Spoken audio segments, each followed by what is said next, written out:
Rubén es un líder en una comunidad de fe. Él viene a consulta porque quiere saber qué hacer con su hija de 19 años, porque la han diagnosticado con esquizofrenia y le han prescrito medicamentos que él no quiere que ella tome, porque su fe en Dios no se lo permite. Él prefiere tener encerrada a su hija en casa que someterla a un tratamiento psiquiátrico que podría ayudarla a tener una mejor calidad de vida. ¿Por qué Rubén y muchas personas como él actúan de esta manera? Esta es una de las situaciones que frecuentemente yo veo en consulta.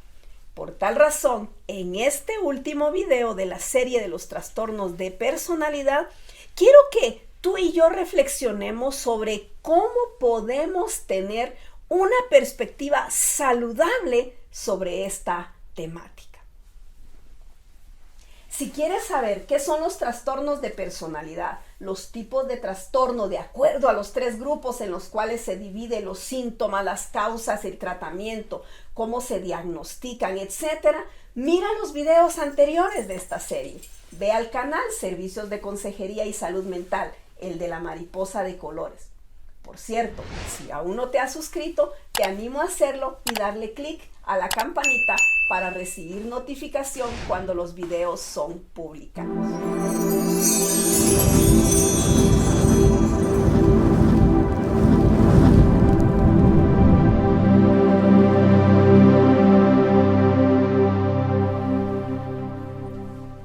Hola, soy Vionet Ramírez, consejera clínica con licencia en el estado de Colorado. Las comunidades de fe necesitan interpretar cuidadosamente y desde una perspectiva bíblica el sistema de diagnóstico secular usado por los psicólogos y psiquiatras para de esta manera evitar rechazarlo por completo. Los humanos somos más complejos que cualquier otra criatura en el mundo. Así que las ciencias humanas, incluyendo el diagnóstico de trastornos psicológicos, son necesariamente complejas.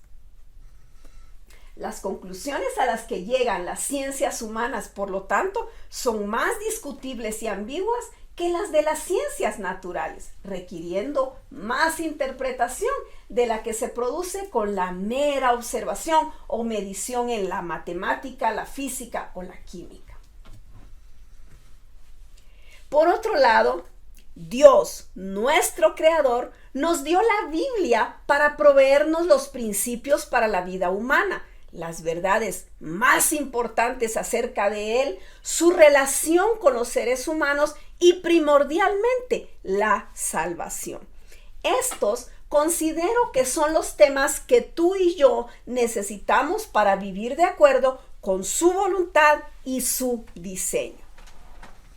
Como resultado, la Biblia provee un marco de referencia y perspectiva a cualquier ciencia humana. Al mismo tiempo, Dios claramente no tenía la intención de que la Biblia fuera un texto científico todo suficiente. La Biblia incluye muchos géneros, pero Dios no comunicó ninguna parte de su palabra utilizando un discurso científico, ni tiene el propósito de dar explicación a los fenómenos naturales o el buen funcionamiento o enfermedad de la mente humana. Sin embargo, el omnisciente Señor de la creación también es Señor de las ciencias, incluso de las más difíciles. Aquel que conoce todas las cosas, conoce más acerca de la naturaleza humana y sus desórdenes de lo que decidió revelar en la Biblia. Así que podemos concluir que Él desea que la humanidad desarrolle las ciencias como parte del mandato de la creación dado en Génesis 1:26 al 28. En dependencia de su gracia común, pero basando esta labor en conjunción con las verdades de la Biblia.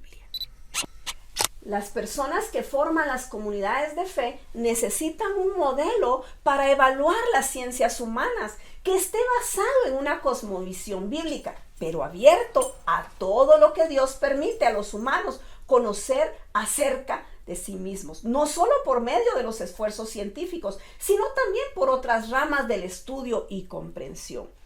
Esta no es una puerta abierta para aceptar cualquier idea. Se requiere ser sabio y crítico de lo que los modelos seculares dejan fuera, así como de sus distorsiones. Las personas de las comunidades de fe deberían también estar dispuestas a desarrollar un entendimiento de la mente humana que sea lo más exhaustivamente posible. Esto, a su vez, debería aumentar nuestra capacidad de cuidar bien a aquellos con problemas complejos de maneras fieles, tanto a la visión bíblica de la naturaleza humana como a la naturaleza de su condición, de acuerdo con la psicología y la psiquiatría. Eso, al menos, ha sido mi meta en esta serie con respecto a los trastornos de personalidad.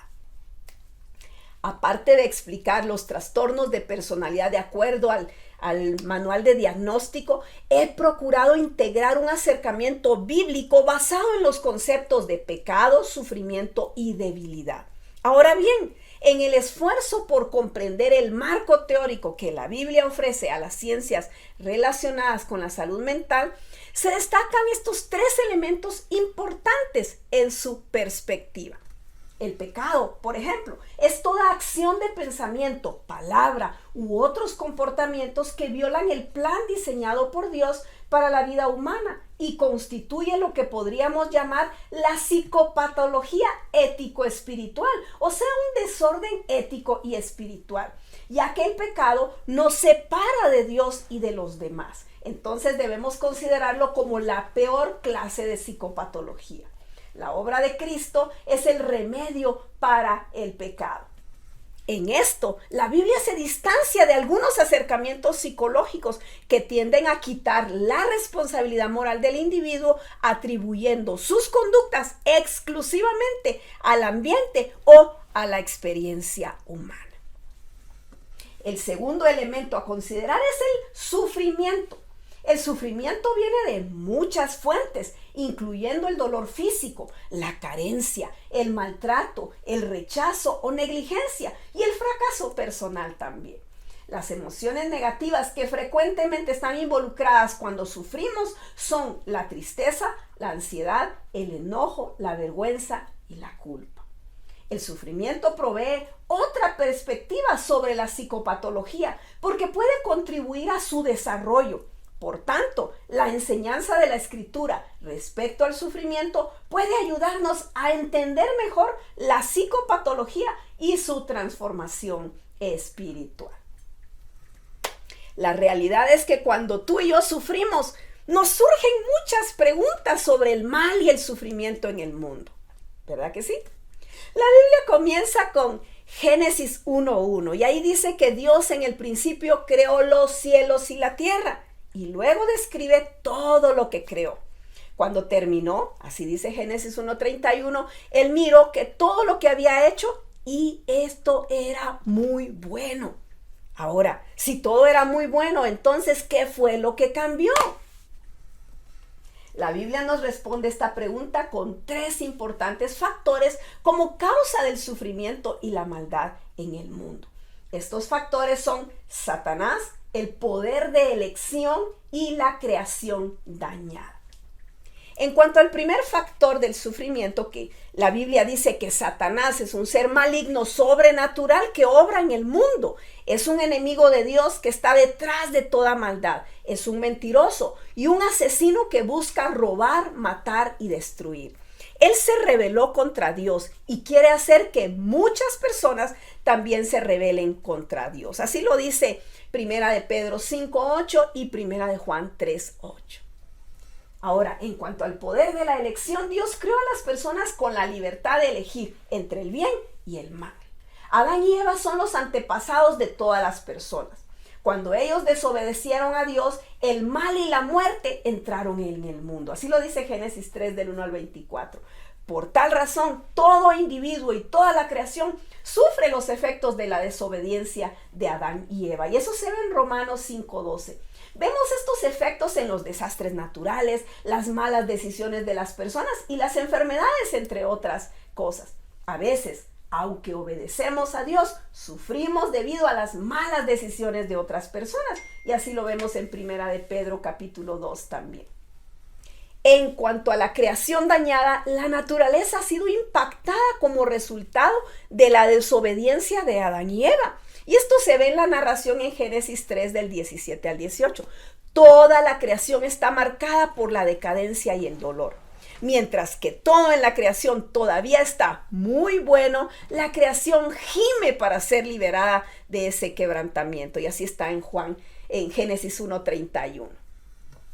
Ya vimos el pecado y el sufrimiento. Ahora es el tiempo para el tercer elemento, el cual es la debilidad.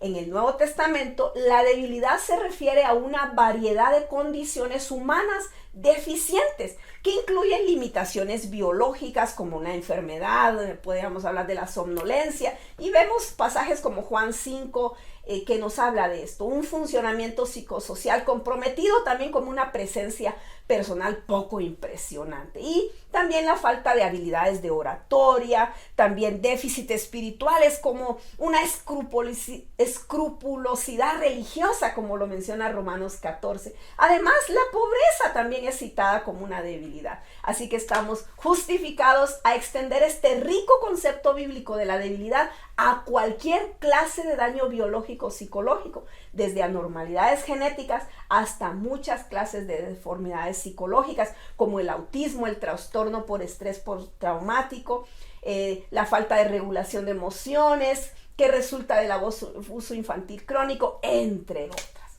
Ok, hasta aquí hemos visto estos tres elementos. Ahora, ver la psicopatología a través de estos tres elementos antes mencionados nos provee a ti y a mí un marco más completo para entender los trastornos de personalidad que el que proveen tanto la psicología como las comunidades de fe.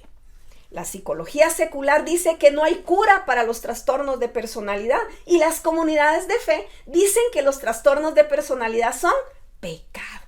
Ahora, ampliar nuestro entendimiento sobre las enfermedades y los trastornos de salud mental nos abre los ojos a una realidad humana en la que la vulnerabilidad genética hace que las personas tengan una mayor probabilidad de desarrollar ciertas desventajas psicológicas.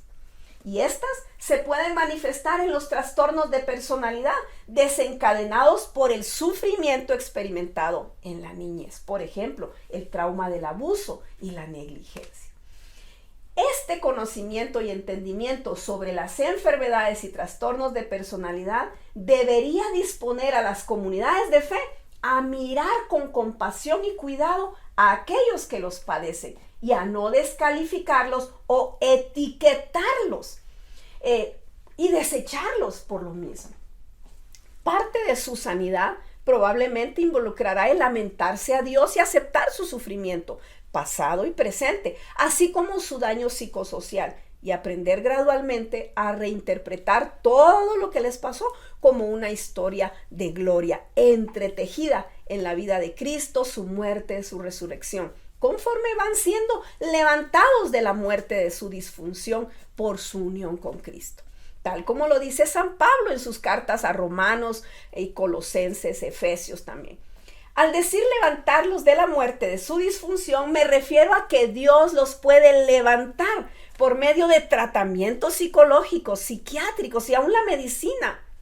Él es soberano y si Él quiere aún puede sanarlos sin necesidad de nada, milagrosamente. Sin embargo, en la mayoría de los casos, Él hace uso de los recursos que Él mismo ha provisto a través de la sabiduría que Él ha dado a los psicólogos, a los psiquiatras, consejeros, etc. En fin, Él es quien nos ha provisto de recursos en el área de la salud mental también. Recuerda que el propósito de esta serie es que aprendiendo sobre estos temas, tú y yo seamos capaces de amar y servir mejor a los demás. Recuerda que es necesario cambiar nuestra manera de pensar para entonces cambiar nuestra manera de vivir. Piensa diferente y vivirás diferente.